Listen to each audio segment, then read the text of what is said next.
Anime fans அனைவருக்கும் வணக்கம். So இன்றைக்கி நம்ம த்ரோன் ஆஃப் சீல் எபிசோட் 24 தான் பார்க்க போகிறோம். இப்போ இந்த எபிசோடில் பார்த்தீங்கன்னா செகண்ட் ரவுண்ட் ஆஃப் காம்படிஷன் அப்படிங்கிறது ஆரம்பிக்குதுங்க.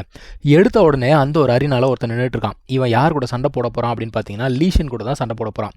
ஸோ லீஷன் ஏறி வந்துகிட்டு இருக்கா. இவன் பார்த்துட்டான், என்னடா பொண்ணு வரா அப்படின்னு சொல்லிட்டு சாருக்கு யோசனையை பாருங்க. அதான் இவர் சொல்கிறாரு, இந்த பாருமா பியூட்டி ட்ரிக்ஸ் எல்லாம் என்கிட்ட யூஸ் பண்ணக்கூடாது, அவ்வளோதான் உனக்கு அப்படிங்கிறான். இவளுக்கு சரியான கோவம் வந்தது, அடி செருப்பால மவனே. அதுக்கப்புறமா அடி வாங்கிட்டு கெஞ்சனன்னு வச்சுக்கோ, பிச்சு விடோண்டா உன்னை அப்படின்னு சொல்லிட்டு இவ சொல்கிறா. ஃபர்ஸ்ட் லீஷன் என்ன பண்ணுறா, அவளுடைய மவுண்ட் அப்படிங்கிறத வர வைக்கிறாப்பா. இது ஒரு ஹார்ஸ், எல்லாருக்குமே தெரியும். இப்போ இவன் என்ன பண்ணுறான், அவனுடைய மவுண்ட் அப்படிங்கிறத வர வைக்கிறான். பயங்கரமான ஐஸ் எனர்ஜி அப்படிங்கிறது அந்த இடம் ஃபுல்லாக பரவுது. எல்லாருமே பார்க்குறாங்க, இவ்வளோ எனர்ஜியா, கண்டிப்பாக இது ஒரு பவர்ஃபுல்லான பீஸ்ட்டாக தான் இருக்க போகுது அப்படிங்கிறாங்க. உள்ளுக்குள்ளேருந்து ஒரு பேர் அப்படிங்கிறது வருது. அந்த பேர் பார்த்தீங்கன்னா சின்ன பூசணிக்காய் சைஸில் கூட இல்லைங்க, ரொம்ப குட்டியாக இருக்குது. அந்த பேரை வேற இவன் என்ன பண்ணுறான்னா தூக்கி தலை மேலே வர வச்சுக்கிறான். இப்போ விஷயம் என்ன அப்படின்னு பார்த்தீங்கன்னா, இந்த ஒரு பேர் பார்க்கறதுக்கு சின்னதாக இருந்தால் கூட ஒரு நாளைக்கு ஒரு தடவை இதால் பவர்ஃபுல் அட்டாக் அப்படிங்கிறத கொடுக்க முடியும். அது பார்த்தீங்கன்னா லெவல் 5 அப்படிங்கிறதுல இருக்குமா. ஸோ இவன் அந்த ஒரு தைரியத்தில் தான் இப்போ சண்டைக்கே வந்திருக்கான். ஸோ சண்டை ஸ்டார்ட் ஆன உடனே சார் என்ன பண்ணுறாரு, அந்த பேரோட எனர்ஜியை யூஸ் பண்ணி அட்டாக் பண்ணுறாருப்பா. நல்லா பயங்கரமான அட்டாக்காக இருக்குது. ஆனால் அவனுக்கு தெரியாத விஷயம், இந்த ஹார்ஸ் இருக்குது பார்த்தீங்களா, அது லெவல் 6. ரீசெண்டாக தான் அது லெவல் 6க்கு அப்கிரேட் ஆச்சு. இந்த ஒரு பேர் ஏதோ பூனைக்குட்டியை தூக்குற மாதிரி தூக்கி வச்சிருக்கா கையில். அவனா கெஞ்சிறான், தயவு செஞ்சு அதை ஒன்றும் பண்ணிடாத, நான் தோற்று போயிட்டேன், ஒத்துக்கிறேன் அப்படின்னு சொல்லிட்டு கெஞ்சிக்கிட்டு இருக்கான். இதெல்லாம் ஒரு பக்கம் போட்டோம். இப்போ அடுத்தது பார்த்தீங்கன்னா சண்டை நம்ம ஹீரோக்கும் அந்த ஒரு தருதலை இருந்தது பார்த்தீங்களா, அவனுக்கும் தான் சண்டை. இப்போ அவங்க அப்பங்காரன் கேட்குறான், டேய் நான் கேட்ட பொருளை எடுத்துகிட்டு வந்தியா அப்படிங்கிறான். அதாவது ஒரு கத்தி, அதில் பார்த்தீங்கன்னா பாய்சன் அப்படிங்கிறது போடப்பட்டிருக்கு. அந்த பையன் என்ன சொல்கிறான், நீ ஒன்றும் கவலைப்படாதுப்பா, அந்த பையன்கிட்ட மவுண்ட் கூட கிடையாது, கண்டிப்பாக இந்த சண்டை முடியறதுக்குள்ளே அவன் கையோ காலையோ கண்டிப்பாக அவன் இழந்துருவான் அப்படிங்கிறான்.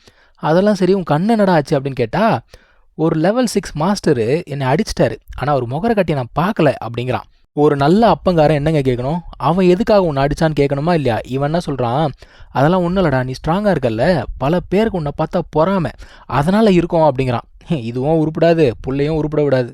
இப்போ நம்ம ஹீரோ மாஸ்டர் கிட்ட சொல்லிட்டு போகிறான், கவலைப்படாதீங்க மாஸ்டர், நான் தோற்று போக மாட்டேன் அப்படின்னு சொல்லிட்டு கீழே இறங்கி வரான். இறங்கி வரும்பொழுது இன்னொருத்தையும் இவனை கிராஸ் பண்ணுறான்ப்பா. அப்போது இவங்களுடைய மோந்திரம் அப்படிங்கிறது மீட் ஆகுது. அந்த டைம்லேயே நம்ம ஹீரோவில் உணர முடியுது, இவன் ரொம்ப ஸ்ட்ராங்கான ஆப்போனன்ட் அப்படிங்கிறத உணர முடியுது. சரின்னு சொல்லிட்டு இவன் கீழே போய் நிற்கிறான். நின்ன உடனே அப்போ கூட அந்த பக்கி பாய்புல டான்ஸ் ஆடிட்டே வருது. அவன் என்ன சொல்கிறான், உங்ககிட்ட மவுண்ட்டும் கிடையாது, ஒன்றும் கிடையாது, நீ ஒரு லூசர், ஒழுங்கு மரியாதையாக தோற்று போயிட்டேன்னு ஒத்துக்கோன்னு சொல்லிட்டு ரேப் பாடுற மாதிரியே பாடிக்கிட்டு இருக்கான். ஆனால் நம்ம ஹீரோ என்ன பண்ணுறான்னா, எப்பவும் போல் மறுபடியும் அந்த பவர் அப்படிங்கிறது பில்டப் பண்ண ஆரம்பிக்கிறான். இவங்க அப்பங்காரன் ஆல்ரெடி பார்த்தீங்கன்னா இதை எப்படி பிரேக் பண்ணணும் அப்படிங்கிறத சொல்லி கொடுத்துருக்கான். ஸோ என்ன பண்ணணும் அப்படின்னா, இவன் பவர் பில்டப் பண்ணுறான்ல, அந்த டைமில் அந்த அரினாக்கு, அதாவது அவங்க இருக்கக்கூடிய அந்த ஸ்டேஜுக்கு கார்னரில் போய் நின்றுடு. ஏன்னா பவர் பில்ட் பண்ணி முடித்த உடனே 3 செகண்ட்ஸில் அட்டாக் அப்படிங்கிறத பண்ணணும். அப்படி இல்லைனா மொத்த பவரும் டிஸப்பியர் ஆகிடும். இப்போது இவன் எல்லாமே பார்த்தீங்கன்னா லெவல் 4ல் இருக்காங்க. அதிகபட்சம் இவங்களுக்கு எவ்வளோ பவர் இருக்கும் அப்படின்னு பார்த்தீங்கன்னா ஒரு 1500, 2000, அதிகபட்சம் 1800 அவ்வளோதான் இருக்கும். 2000லாம் போச்சுன்னா அவங்க லெவல் 5க்கு போயிடுவாங்க. அதனால் ஒவ்வொரு நிமிஷத்துக்கும் பார்த்தீங்கன்னா 500 பாயிண்ட்ஸ் அப்படிங்கிறது எனர்ஜி கம்மியாகிட்டே போகும். ஸோ அதிகப்படியாக கணக்கு போட்டு பார்த்தா கூட ஒரு 3 நிமிஷத்துக்கு இவனால் தாக்கு பிடிக்க முடியும் அப்படின்னு சொல்லிட்டு நினைக்கிறாங்க. இப்படியே பார்த்தீங்கன்னா 1 நிமிஷம், 2 நிமிஷம், 3 நிமிஷம் சொல்லிட்டு போய்கிட்டே இருக்குது. இவங்க எல்லாரும் பார்த்துக்கிட்டே இருக்காங்க. சரிப்பா 3 நிமிஷம் ஆயிடுச்சு, இதுக்கு மேலே ஒன்றும் வேலைக்காவது, முடிஞ்சிடும் அப்படின்னு நினைக்கிறாங்க. ஆனால் அது 4வது நிமிஷமும் போய்கிட்டு இருக்கு. ஸோ யாருக்குமே ஒன்றும் புரியல. இவன் லெவல் 4, நான் எப்படி பார்த்தா 3 நிமிஷம் இவன் தாக்கு பிடிக்கிறதே பெரிய விஷயம். இவன் 4வது நிமிஷத்துக்கும் போய்கிட்டு இருக்கான். இது என்னது, ஒன்றுமே புரியலையேன்னு சொல்லிட்டு எல்லாருமே முழிச்சிட்டு இருக்காங்க. இப்போது நம்ம ஹீரோ பார்த்தீங்கன்னா அட்டாக் பண்ணலான்னு சொல்லிட்டு போகிறான்.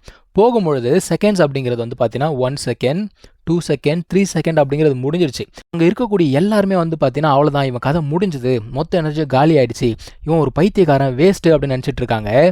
அந்த டைமில் பார்த்தீங்கன்னா போன எனர்ஜி எல்லாமே மறுபடியும் அவன் கொண்டு அட்டாக் பண்ணுறான்ப்பா. யாருக்குமே ஒன்றுமே புரியல, என்னடா நடக்குது இங்கே, எப்படா இது சாத்தியம்னு சொல்லிட்டு அரண்டு போகிறாங்க எல்லாருமே.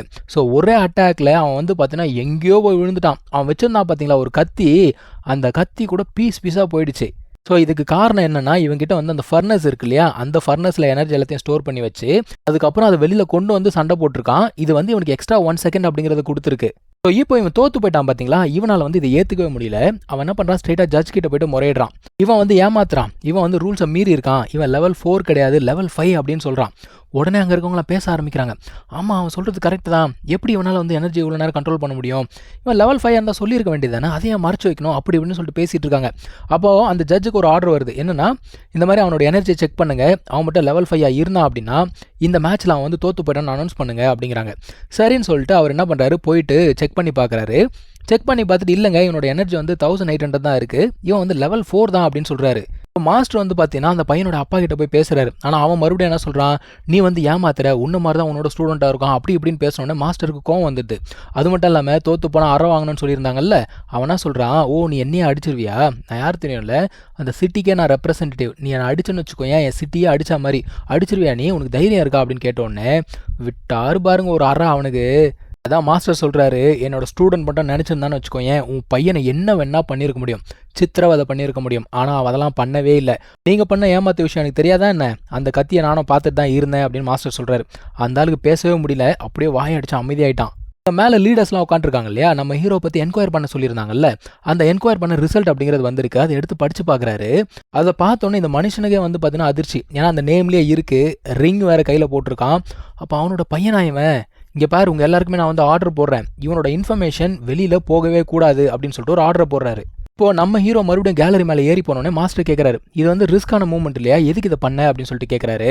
அவனா சொல்கிறானா, இல்லை மாஸ்டர் இந்த மாதிரி ஃபர்னஸ் யூஸ் பண்ணேன், ஸோ எனக்கு வந்து எக்ஸ்ட்ரா 1 செகண்ட் அப்படிங்கிறது கிடச்சிது அப்படிங்கிறான். அதுக்கப்புறம் அவன் என்ன சொல்கிறான்னா, என்னால் வந்து அந்த லிக்விட் எனர்ஜி அப்படிங்கிறத ஃபீல் பண்ண முடியுது, சீக்கிரமாக நான் வந்து லெவல் 5 அப்படிங்கிறது ரீச் பண்ணிடுவேன்னு நினைக்கிறேன், நான் திரும்ப போய் ப்ராக்டிஸ் பண்ணுறேன் அப்படிங்கிறான். சரிப்பா நீ போய் ப்ராக்டிஸ் பண்ணு, ஆனால் ரொம்ப அவசரப்படாத, பொறுமையாகவே ப்ராக்டிஸ் பண்ணு அப்படின்னு சொல்லிட்டு அமுச்சு விட்றாரு மாஸ்டர். ஸோ இதோட இந்த ஒரு எபிசோட் அப்படிங்கிறது முடியுதுங்க. நம்ம அடுத்த எபிசோடில் மீட் பண்ணலாம். தேங்க்யூ ஸோ மச் ஃபார் வாட்சிங். Take care. பை.